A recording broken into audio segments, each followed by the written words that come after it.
माननीय सभापती महोदय, आंतरराष्ट्रीय महिला दिनाचे औचित्य साधून या वरिष्ठ सभागृहामध्ये करण्यात आलेल्या विशेष चर्चेला उत्तर देण्यासाठी मी आज इथे उभी आहे। महिला दिनाच्या निमित्तानं या चर्चेच्या माध्यमातून एक चांगली संधी उपलब्ध करून दिल्याबद्दल मी माननीय सभापती महोदयांचे मनापासून आभार मानते। काल वरिष्ठ सभागृहामध्ये अनेक सन्माननीय सदस्यांनी सहभाग नोंदवला। त्यामध्ये श्रीमती मनीषाताई कायंदे, श्रीमती चित्राताई वाघ, श्री अभिजितजी वंजारी, श्री प्रवीणजी दरेकर, श्री अरुणजी लाड, श्रीमती उमाताई खापरे, तसेच श्री अमोलजी मिटकरी, श्री सचिनजी आहेर, श्रीमती नीलमताई गोरे यांनी या सन्माननीय सदस्यांनी आपापल्या भावना व्यक्त केल्या। त्यानिमित्ताने त्यांनी काही चांगल्याही सूचना मांडल्या। महिलांच्या महत्त्वाच्या प्रश्नांकडे सभागृहाचं लक्ष वेधलं, त्याबद्दल सर्व सदस्यांचं मी मनापासून आभार मानते। या सभागृहाला महिला सदस्यांसोबतच पुरुष सदस्यांनीही आपापल्या भावना व्यक्त केल्या, त्याबद्दल त्यांचेही मी विशेष आभार मानते। या निमित्तानं महिलांच्या सक्षमीकरणासंदर्भात सभागृहातील अनेक सन्माननीय सदस्यांनी अतिशय महत्त्वाचे आणि विधायक मुद्दे मांडले।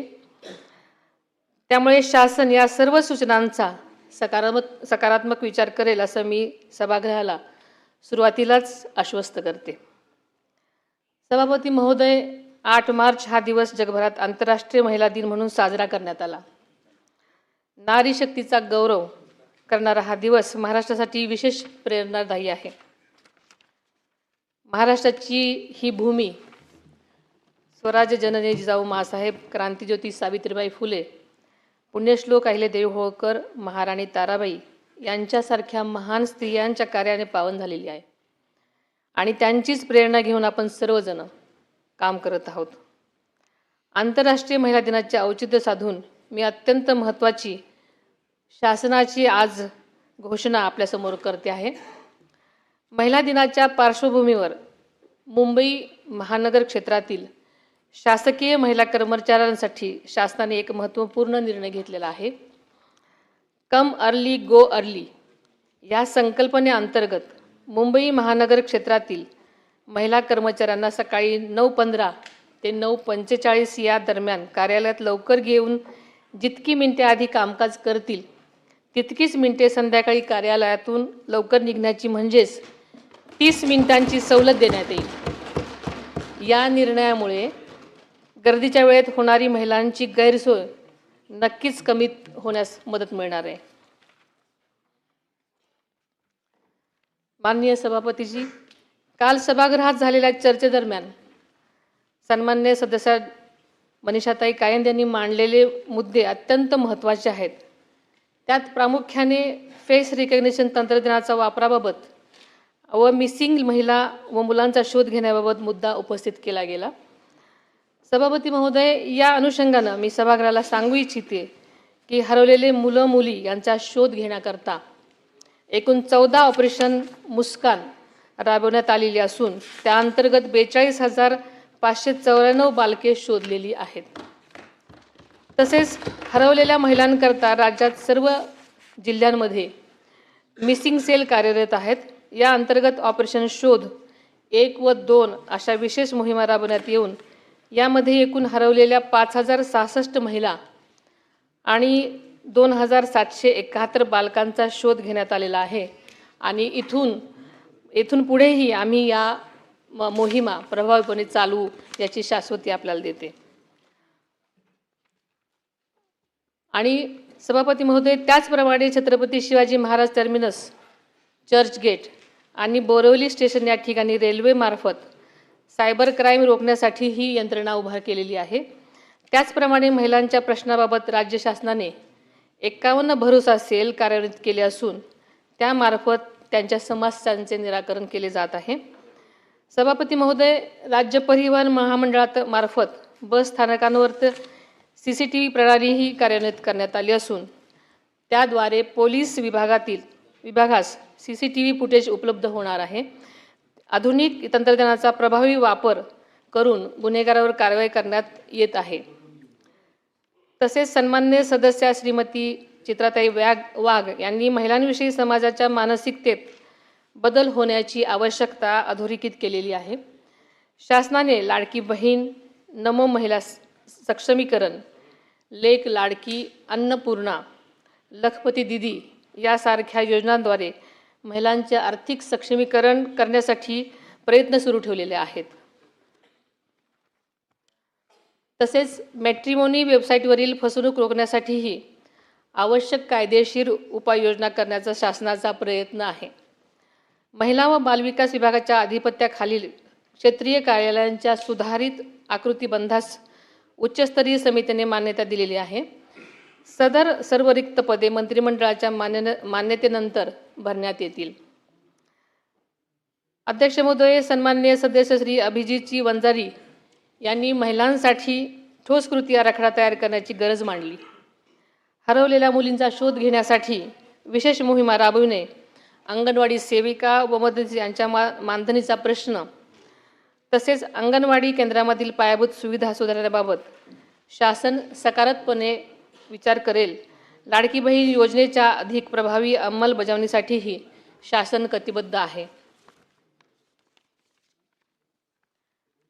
अध्यक्ष महोदय, एकात्मिक बाल विकास सेवा योजना या केंद्र पुरस्कृत योजनेअंतर्गत अंगणवाडी सेविका व मदतनीस ही पदे मानधनी तत्वावर असून केंद्र व राज्य शिष्याचे प्रमाण 60-40 असून राज्य शासनाकडून अतिरिक्त मानधन देण्यात येते. तसेच कामाच्या आधारे त्यांना प्रोत्साहन भत्ताही देण्यात येतो. राज्यातील 17,254 अंगणवाडी केंद्रांना पिण्याच्या पाण्याची सुविधा उपलब्ध करून देण्यात आलेली आहे. सन्माननीय सदस्य श्री प्रवीणजी दरेकर यांनी महिलांच्या आर्थिक सक्षमीकरणासाठी विविध योजना आणि कर्ज सुविधांचा उल्लेख केला. महिला शेतकऱ्यांना अधिक हक्क मिळावेत, त्यांच्या उत्पादनांना योग्य बाजारपेठ मिळावी आणि महिलांच्या उद्योजकतेला चालना मिळावी यासाठी शासन संबंधित विभागांमार्फत प्रयत्न करत आहे आणि पुढेही त्यासाठी विशेष धोरणात्मक पावले उचलली जातील. आशियाई विकास बँकेमार्फत अर्थसहाय्यित मॅग्नेट प्रकल्पामध्ये 156 प्रशिक्षण कार्यक्रमांद्वारे 29,850 शेतकऱ्यांना प्रशिक्षण देण्यात आले असून त्यामध्ये महिलांचा मोठा सहभाग आहे. अध्यक्ष महोदय, त्याचप्रमाणे प्राधान्याने निर्यात विषयक प्रशिक्षण महिलांना दिले जाते. राज्यामध्ये मार्केटिंगची सुविधा उपलब्ध करून देण्याची उमेद मॉल, उमेद मार्ट आणि महालक्ष्मी सरस सारखे उपक्रम राबवण्यात येत आहेत. त्याचप्रमाणे बचत गटांची नोंदणी ॲमेझॉन, फ्लिपकार्ट इत्यादी ऑनलाईन प्लॅटफॉर्मवर उत्पादने विक्रीसाठी उपलब्ध करून दिली जात आहेत. सन्माननीय सदस्य श्री अरुणजी लाड यांनी महिलांच्या आरोग्य सेवा, शिक्षण आणि स्वच्छतेच्या सुविधांबाबत अत्यंत महत्त्वाचे मुद्दे मांडलेले आहेत. याबाबत मी सांगू इच्छिते की राज्य शासन सार्वजनिक आरोग्य विभाग व वैद्यकीय शिक्षण विभागातर्फे महिलांच्या आरोग्याच्या दृष्टीने प्रभावीपणे कारवाई करत आहे. महिलांच्या आर्थिक स्वावलंबनाच्या अनुषंगाने माझे शासन लाडकी बहीण, लखपती दीदी योजनांमार्फत कारवाई करत आहे. सभापती महोदय, सन्माननीय सदस्य श्रीमती उमाताई खापरे यांनी आंतरराष्ट्रीय महिला दिनाच्या निमित्तानं विविध क्षेत्रांमध्ये महिलांचे वाढते योगदान अधोरेखित केले. तसेच मुख्यमंत्री माझी लाडकी बहीण या योजनेमुळे महिलांचे आर्थिक सक्षमीकरण होत असल्याचे नमूद केले आणि ही एक आनंदाची बाब आहे. एकात्मिक बाल विकास या योजनेमध्ये राज्यामध्ये पूरक पोषण आहार कार्यक्रमाच्या अंतर्गत बालके, गरोदर महिला, स्तनदा माता, कुपोषित बालके इत्यादींसाठी पोषक आहारांचा समावेश करण्यात आलेला आहे. महिलांच्या पोषण आहाराच्या गुणवत्तेत सुधारणा करण्याची गरजही त्यांनी मांडली. त्याबाबत शासन योग्य ती पावले उचलत आहे. सन्माननीय श्री अमोलजी मिटकरी यांनी महिला आयोग मजबूत करण्यासाठी रिक्त पदे भरणे, महिलांवरील अत्याचारावर कठोर कारवाई करणे, महिला बचत गटांना बाजारपेठ उपलब्ध करून देणे आणि महिलांच्या आरोग्य शिक्षणाच्या सुविधा वाढवण्याबाबत महत्त्वपूर्ण सूचना केलेल्या आहेत. याबाबत सविस्तर माहिती मी यापूर्वीच सभागृहाला दिली आहे. तसेच एकात्मिक बालविकास योजनेमार्फत 1,10,664 अंगणवाडी केंद्राच्या माध्यमातून राज्यात गरोदर महिला, स्तनदा माता यांना पोषक आहार पुरवण्यात येत आहे. सभापती महोदय, सन्माननीय सदस्य श्री सचिनजी आहिर यांनी महिलांसाठी केंद्र आणि राज्य शासनाच्या विविध योजनांची प्रभावी अंमलबजावणी तळागाळापर्यंत पोहोचण्याची गरज अधोरेखित केलेली होती. महिलांवरील अत्याचार रोखण्यासाठी फास्ट ट्रॅक न्यायालय आणि सुरक्षा व्यवस्था अधिक सक्षम करण्याच्या सूचना केलेल्या आहेत.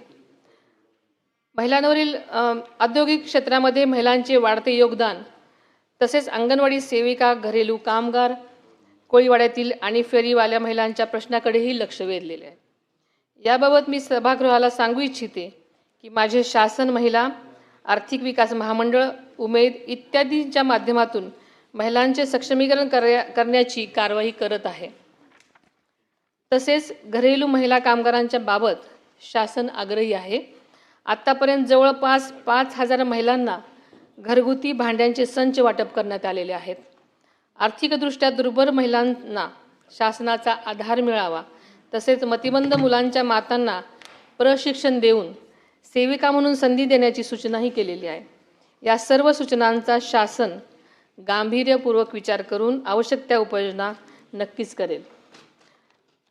उपसभापती तथा सन्माननीय सदस्या डॉक्टर नीलमताई गोरे यांनी राज्याच्या 4थ्या महिला धोरणासाठी सर्व विभागांनी प्रभावी कृती आराखडा तयार करून अंमलबजावणी करावी अशी अपेक्षा व्यक्त केलेली आहे.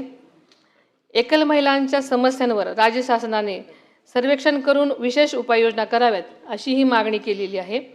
आदरणीय दादांनी सुद्धा एकल महिलांच्या समस्या सोडवण्यासाठी वेळोवेळी बैठक घेऊन आवश्यक त्या सूचना संबंधितांना केल्या होत्या. याचा उल्लेख अर्थसंकल्पीय भाषणातसुद्धा माननीय मुख्यमंत्री महोदयांनी केलेला होता. महाराष्ट्राचे 4थे महिला धोरण लागू करण्यात आलेले आहे. हे धोरण लवचिक स्वरूपाचे असून त्यामध्ये काळानुरूप बदल करण्याची तरतूद करण्यात आलेली आहे. या धोरणाच्या प्रभावी अंमलबजावणीसाठी उच्चस्तरीय समिती गठीत करण्यात आली असून विभागनिहाय कोणत्या विभागानं किती दिवसात कारवाई करावयाची आहे याबाबत तरतूद करण्यात आलेली आहे. ग्रामीण भागातील महिलांचं जीवन अधिक सुकर व्हावं या उद्देशाने राज्याचे प्रथमच आदिशक्ती अभियान राबवण्यात येत आहे. या अभियानाच्या माध्यमातून प्रत्येक गाव बालविवाह मुक्त, अत्याचार मुक्त करण्याबरोबरच मुलींचे शाळा सोडण्याचे प्रमाण कमी करणे हा उद्देश आहे. या अभियानामुळे गावातील महिलांचे जीवन अधिक सुरक्षित, सन्मानजनक आणि सुलभ होण्यास निश्चितच मदत होणार आहे. शक्ती फौजदारी कायदा महाराष्ट्र सुधारणा विधेयक 2020 हे विधेयक राज्य शासनाने केंद्र सरकारकडे पाठवले होते. मात्र 1 जुलै 2024 पासून भारतीय न्यायसंहिता लागू झाल्यामुळे पूर्वीचे हे विधेयक परत घेण्यात आले आहे. पोलीस महासंचालक यांच्या अध्यक्षतेखालील समितीच्या शिफारसीनुसार भारतीय न्यायसंहितेच्या अनुषंगाने आवश्यक राज्य सुधारणा करण्याबाबत प्रस्ताव विधी व न्याय विभागाकडे सादर करण्यात आलेला आहे. त्यावर शासन स्तरावर कारवाई सुरू आहे. महिलांच्या सुरक्षिततेसाठी हा कायदा लवकरच संमत व्हावा यासाठी राज्य शासन आग्रही आहे आणि याबाबत मी स्वतः माननीय मुख्यमंत्र्यांशी चर्चा करून विशेष प्रयत्न करेन. महिलांच्या सक्षमीकरणासाठी राज्य शासनाने महिला शासकीय कर्मचाऱ्यांसाठी महत्त्वाचे निर्णय घेतलेले आहेत. केंद्र शासनाच्या धर्तीवर 180 दिवसाची प्रसूती रजा मंजूर करण्यात आलेली आहे. प्रसूती रजेनंतर गरज भासल्यास कमाल 1 वर्षापर्यंत वैद्यकीय प्रमाणपत्राशिवाय देय अर्धवेतन रजा घेण्यासही परवानगी देण्यात आलेली आहे. मातृत्वाचा सन्मान राखत महिलांना कुटुंब व सेवेत समतोल साधता यावा हा या निर्णयामागचा मुख्य उद्देश आहे.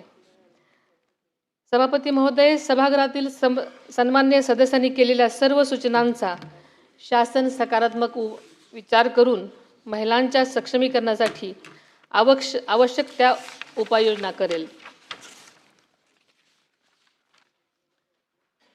आरोग्य, कायदा, बचत गट, सहकारी संस्था, असंघटित महिला कामगार, महिला ऊसतोड कामगार तसेच अत्याचारग्रस्त महिलांसाठी विविध कार्यक्रम राबवण्याची गरज शासनाने ओळखलेली आहे. त्यासाठी आवश्यक आर्थिक तरतुदही करण्यात आलेली आहे. महिला बचत गट आणि सहकारी संस्थांचे बळकटीकरण, कौशल्य आणि उद्योजकता विकास, महिला शेतकरी आणि शेतमजूर महिलांसाठी विशेष उपाययोजना, किशोरवयीन मुलींचे आरोग्य व पोषण, डिजिटल साक्षरता, स्थानिक स्वराज्य संस्थांमधील महिला प्रतिनिधीचे क्षमतावर्धन तसेच महिलांच्या सुरक्षिततेसाठी प्रभावी कायदे आणि त्याची काटेकोर अंमलबजावणी यावर शासनाचा विशेष भर आहे. कौटुंबिक हिंसाचारग्रस्त महिलांचे पुनर्वसन, आशा आणि अंगणवाडी सेविका, आत्महत्याग्रस्त कुटुंबातील महिला आणि विविध क्षेत्रातील महिला कामगारांचे सक्षमीकरण करत महिलांच्या सर्वसमावेशक विकासासाठी महाराष्ट्र शासन कटिबद्ध आहे. सभापती महोदय, महिलांचं सक्षमीकरण म्हणजे केवळ सक्षमीकरण नाही, तर त्यांचं सामाजिक, सांस्कृतिक, मानसिक सक्षमीकरण झालं पाहिजे. त्यांचा मानसिक आधार, बळ दिलं गेलं पाहिजे याची जाणीव सरकारला आहे. त्या दृष्टीने सरकार काम करत आहे.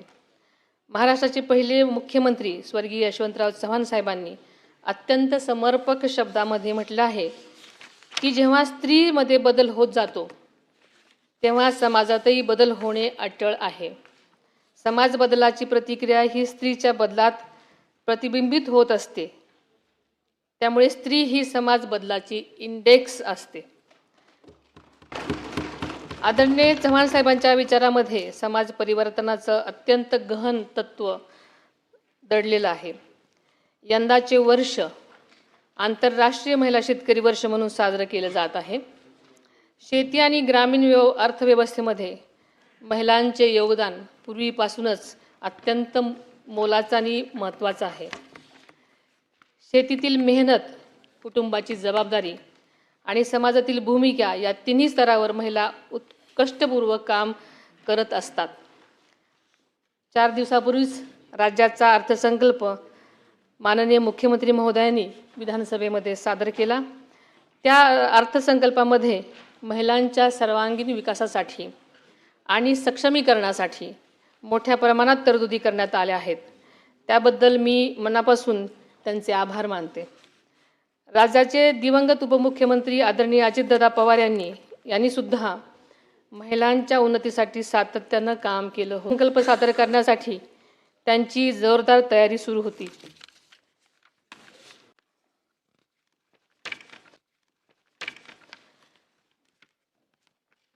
सभापती महोदय, शेवटी आंतरराष्ट्रीय महिला दिनाच्या निमित्तानं राज्यातील सर्व माता भगिनींसह त्यांच्या पाठीशी ठाम उभ्या राहणाऱ्या प्रत्येकाला मनापासून मी शुभेच्छा देते. महिलांच्या सक्षमीकरणासाठी महायुती सरकार कटिबद्ध असल्याची ग्वाही देते. माननीय सभापती महोदय, आपल्या ग्रामीण मातीतून आलेल्या कवयित्री बहिणाबाई चौधरी यांनी स्त्रीच्या कष्ट, धैर्य आणि जिद्दीच्या अत्यंत साध्या पण प्रभावी शब्दात वर्णन केले आहे.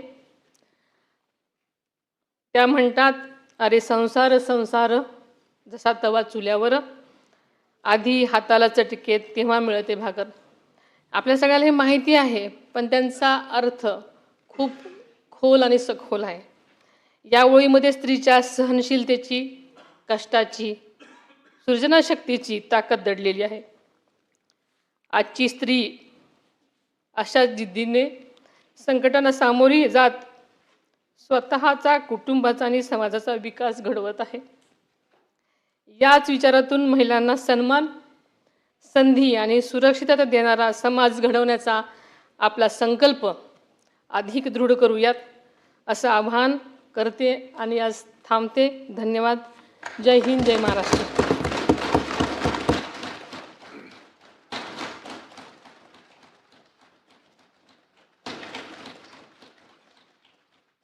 सभागृहाने या प्रस्तावावर विचार केला आहे. लक्षवेधी क्रमांक 2 अमोल मिटकरी.